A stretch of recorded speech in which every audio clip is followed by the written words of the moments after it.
Nos últimos vídeos nós tratamos de relacionamentos, tratamos das posturas que devemos ter nos relacionamentos.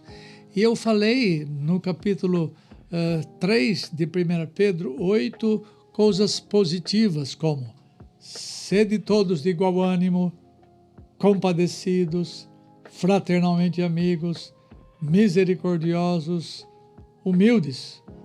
Agora, no verso 9, vou tratar de modo negativo, como acompanho o texto. Não pagando mal por mal ou injúria por injúria. Vamos ver essas outras duas posturas, não é? Finalmente, irmãos, diz o texto, não paguem mal por mal ou injúria por injúria, antes pelo contrário, bendizendo, pois para isto mesmo fostes chamados, a fim de receberdes bênção por herança. Pois quem quer amar a vida e ver dias felizes, refreie a língua do mal e evite que os lábios falem dolosamente. Este ensinamento Pedro retirou do Salmo 34. A vida de contentamento é o desejo de todos nós. Todos nós desejamos, em algum grau, ter dias felizes. Nos sermões que se seguem, ou nos estudos que se seguem, vamos estudar as maneiras de viver dias felizes. Pedro não se contenta em existir, mas ele quer que os seus irmãos existam qualitativamente. Ou seja, que tenham uma vida cheia de contentamento, cheia de satisfação. Esse tipo de vida é dado somente àqueles que vivem em harmonia com os preceitos divinos que vamos estudar aqui por diante. Se quer ver dias felizes, né? Esta é a tônica de Pedro. Dias felizes são dias bons, eu já disse em vídeos passados. Dias proveitosos, dias úteis, dias benéficos para os outros, dias de benevolência. A palavra agathos significa aquilo que é bom em seu caráter, benéfico em seus efeitos ou úteis em sua ação. Agathos descreve aquilo que é perfeito, que produz prazer, satisfação e bem-estar. No texto em estudo, que agora é 1 Pedro 3, 9, a palavra bom significa aquilo que é próspero, feliz. E Tiago está querendo que nós desfrutemos de dias bons, na verdade Pedro aqui, que nós desfrutemos de dias bons, de amor à vida, mas infelizmente há muitos cristãos hoje que não têm experimentado dias bons porque têm pecado nos seus relacionamentos.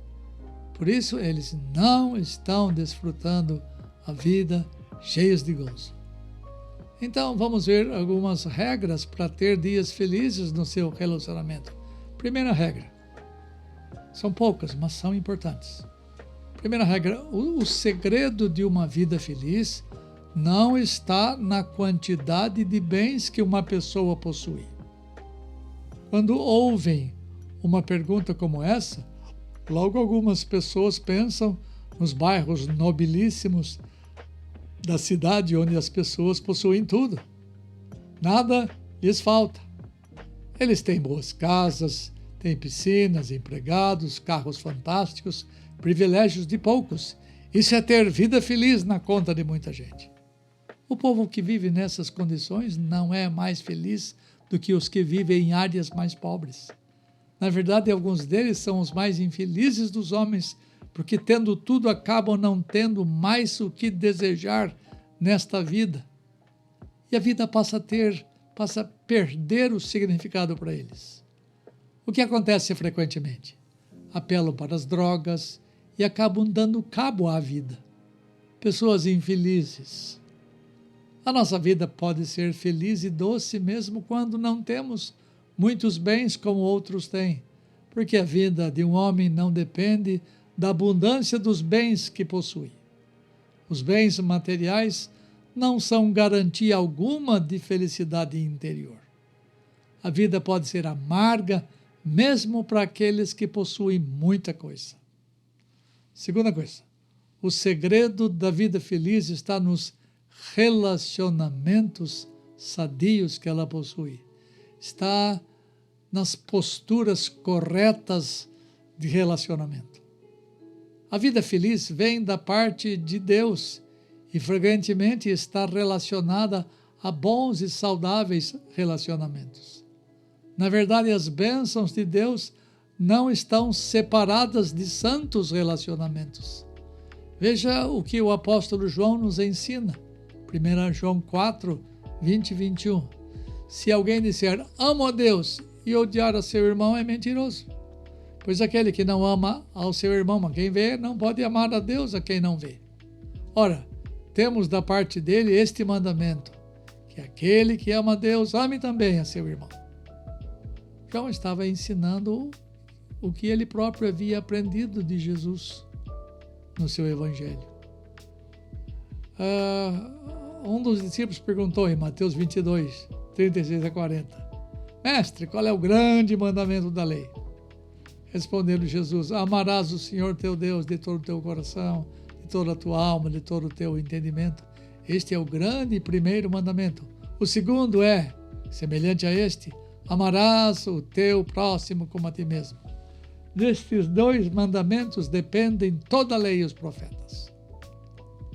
Há algumas regras para se ter bons relacionamentos a fim de que sejamos pessoas amadurecidas e não simplesmente envelhecidas.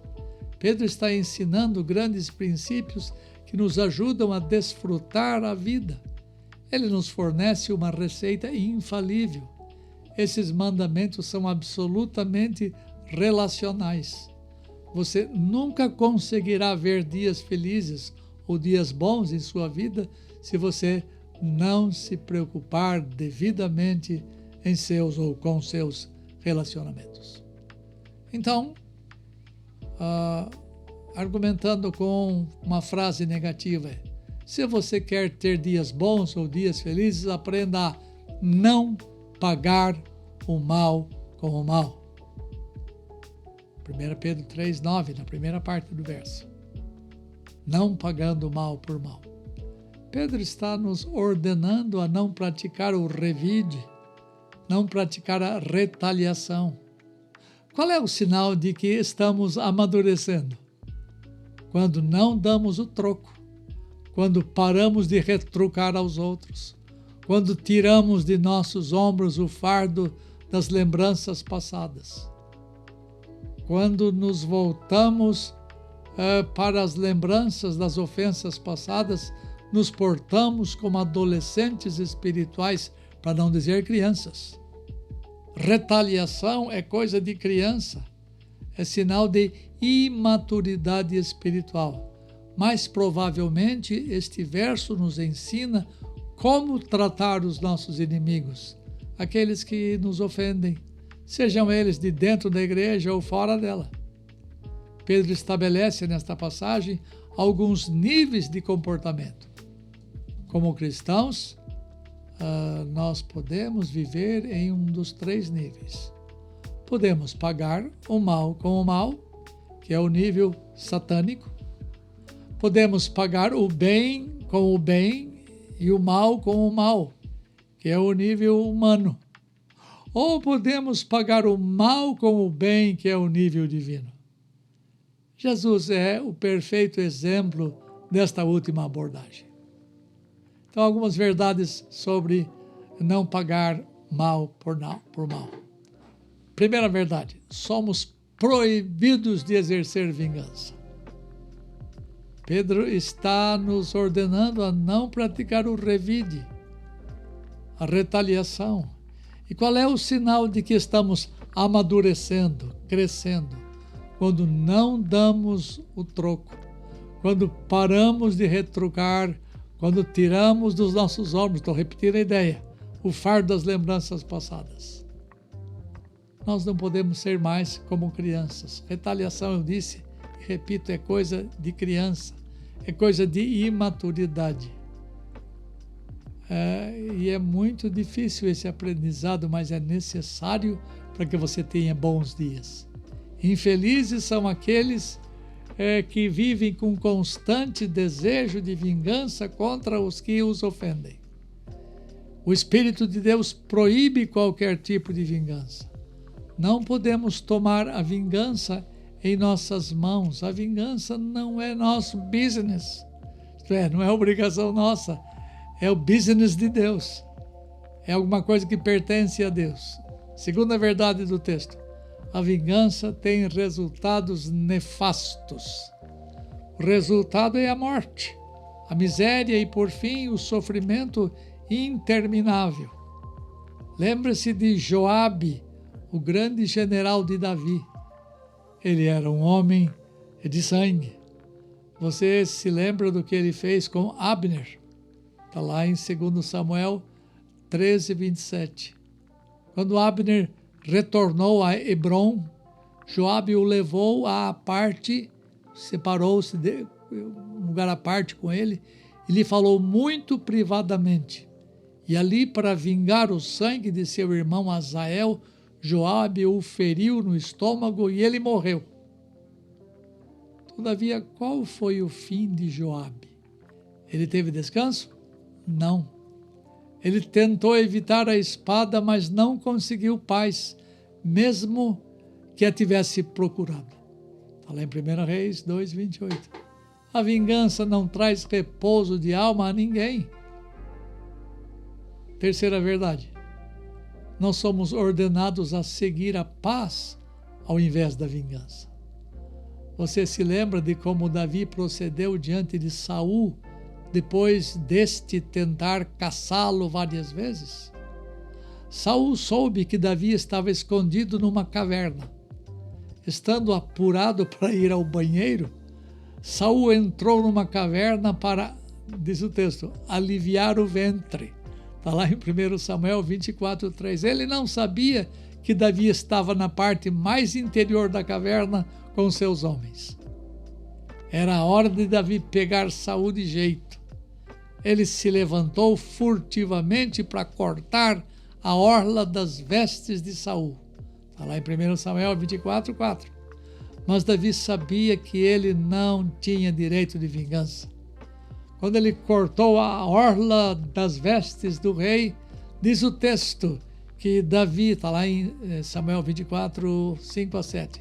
Davi sentiu bater-lhe o coração por ter cortado a orla do manto de Saul.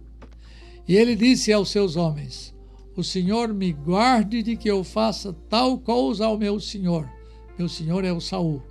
Isto é, que eu estenda a mão contra ele, pois é o ungido do Senhor. Saul fazia muitas bobagens, mas ele reconheceu que era o homem que estava em autoridade, ungido rei de Israel. Continua o texto. Com estas palavras, Davi conteve os seus homens e não lhes permitiu que se levantassem contra Saul. Saul, retirando-se da caverna, prosseguiu o seu caminho. Quando Saul levantou as calças e seguiu o seu caminho, Davi se manifestou. Veja o que está lá em 1 Samuel 24, de 8 a 22. É um texto longo, mas eu vou ler para vocês conhecerem. Depois também Davi se levantou e, saindo da caverna, gritou a Saul, dizendo: ó rei, meu senhor. Olhando Saul para trás, inclinou-se. Davi se inclinou e fez-lhe reverência com o rosto em terra. Disse Davi a Saul: por que dás tu ouvidos às palavras dos homens que dizem: Davi procura fazer-te mal? Os teus próprios olhos viram hoje que o Senhor te pôs em minhas mãos nesta caverna, e alguns disseram que eu te matasse. Porém a minha mão te poupou, porque disse: não estenderei a mão contra o meu Senhor, pois é o ungido de Deus. Olha, pois, meu pai, e ele chamou isto assim, o rei: vê aqui a orla do teu manto na minha mão. No fato de haver eu cortado a orla do teu manto sem te matar, reconhece e vê que não há em mim nenhum mal, nenhuma rebeldia e não pequei contra ti, ainda que andas à caça da minha vida para me tirares. Julga o Senhor entre mim e ti, vingue-me o Senhor a teu respeito, porém a minha mão não será contra ti. Dos perversos procede a perversidade, diz o provérbio dos antigos, porém a minha mão não está contra ti. Após quem saiu o rei de Israel? A quem persegue? A um cão morto? A uma pulga? Seja o Senhor o meu juiz e julgue entre mim e ti, e veja e pleiteie a minha causa, e me faça justiça, e me livre da tua mão. Tendo Davi acabado de falar a Saul todas estas palavras, disse Saul: é isto a tua voz, meu filho Davi? E chorou Saul em voz alta, e disse a Davi: mais justo és do que eu, pois tu me recompensaste com o bem, e eu te paguei com o mal. Mostraste hoje que me fizeste bem, pois o Senhor me havia posto em tuas mãos e tu não me mataste. Porque quem há que, encontrando o inimigo, o deixa ir por bom caminho? O Senhor, pois, te pague com o bem pelo que hoje me fizeste. Agora, pois, tenho certeza de que serás rei e de que o reino de Israel há de ser firme na tua mão. Disse Saul: portanto, jura-me pelo Senhor que não eliminarás a minha descendência, disse Saul, nem desfarás o meu nome da casa do meu pai. Então jurou Davi a Saul e este se foi para a sua casa. Porém Davi e seus homens subiram para o lugar seguro. Que belo exemplo de não vingança. Ele tinha toda a chance de matar Saul. E ainda numa circunstância até desconfortável, quando ele estava fazendo necessidade fisiológica, e depois dormiu, e Davi poupou a vida do rei ungido do Senhor. A Escritura nos ensina que não temos o direito de exercer vingança. A vingança é prerrogativa exclusiva de Deus, não nossa. Davi entendeu essa verdade muitos séculos antes do estabelecimento da fé cristã. Nós, os que vivemos no tempo da revelação mais plena, em relação à revelação do Antigo Testamento sobre esse comportamento, ainda continuamos com desejos de vingança. Os filmes que assistimos mais atentamente são aqueles em que os bandidos são vingados e nós saímos satisfeitos, pois queríamos estar no lugar daqueles que se vingam. Mas as coisas não são assim. A vingança é do Senhor. E numa referência a Davi, a Saul e a você e aquelas pessoas em quem você quer vingar, Deus diz: não vos vingueis a vós mesmos, amados, mas dai lugar à ira, porque minha é a vingança, eu retribuirei, diz o Senhor. Aprenda com Deus a não dar o troco nos seus relacionamentos, a não pagar o mal com o mal. Deus o ajude nisto, nessa tarefa dura.